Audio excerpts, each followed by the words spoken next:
আসসালামু আলাইকুম প্রিয় দর্শক।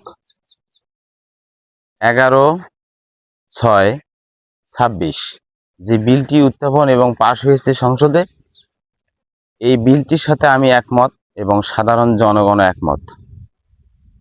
বিলটি হচ্ছে যে সিমের উপরে যে করটি ছিল, এই করটি ক্যান্সেল হওয়াতে এখন বর্তমান যে কোনো কোম্পানির সিম নেবেন সবগুলো ফ্রি, কোনো টাকা লাগবে না।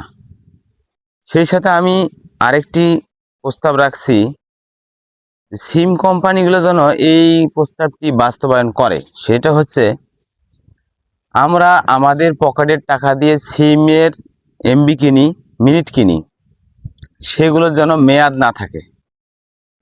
আমরা আনলিমিটেড আমাদের টাকা সিমে থাকবে এবং এমবি থাকবে, এসএমএস থাকবে, যা থাকবে আমার সিমের মধ্যে আমাদের পকেটের টাকা দিয়ে কিনবো, সেগুলো যেন আনলিমিটেড, কোনো মেয়াদ থাকবে না। আমরা মন চাইলে ইউজ করব, না চাইলে ইউজ করব না।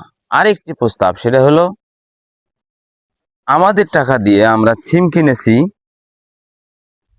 সেই সিমগুলো দেখা যাচ্ছে কিছুদিন পরে এই সিমগুলো ওরা অন্য কোথাও বিক্রি করে দেয়, এই কোম্পানিগুলো। এইটা চলবে না, এইটা চলবে না। কারণ আমাদের টাকা দিয়ে সিম কিনেছি, আমরা ইউজ করলে করব, না করলে রাখবো। 5 বছর 10 বছর পর আবার ইউজ করব, সেটা আমাদের বিষয়।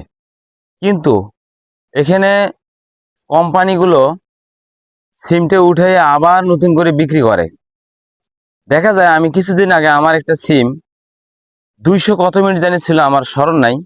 এই সিম 200 কত মিনিট থাকা অবস্থায় আমার সিমটা বন্ধ করে দেয় ওরা। বন্ধ করে দেওয়ার পরে এই সিমটা আমি যখন রিপ্লেস করতে যাই, আমার কাছে 400 টাকা নেয়। 400 টাকা নেওয়ার পরে আমি জিজ্ঞেস করলাম ওদেরকে যে আমার যে মিনিট ছিল, মিনিটগুলো কোথায়? ওনারা বলছে যে মিনিট আর নাই। আমি বললাম যে মিনিট নাই কেন? ওটা তো আমার টাকার জিনিস, আপনারা তো সিম রিপ্লেস করতে 400 টাকা নিলেন। তা আমার টাকা, আপনারা আমার টাকা দিয়ে আমি মিনিট কিনেছি, সেই মিনিট আপনারা কোথায় বিক্রি করলেন? ওনারা উত্তর দিতে পারে নাই এবং জবাবও দিতে পারে নাই। তো আমার আহ্বান, সবাই অবশ্যই ভিডিওটা শেয়ার করবেন আর এই বিষয়ে একটু মন্তব্য করবেন। যেহেতু সংসদে বিলটি পাশ হয়েছে সিম ফ্রি, আর এই বিলের সাথে আমার প্রস্তাব হলো যে মিনিট এবং এমবি,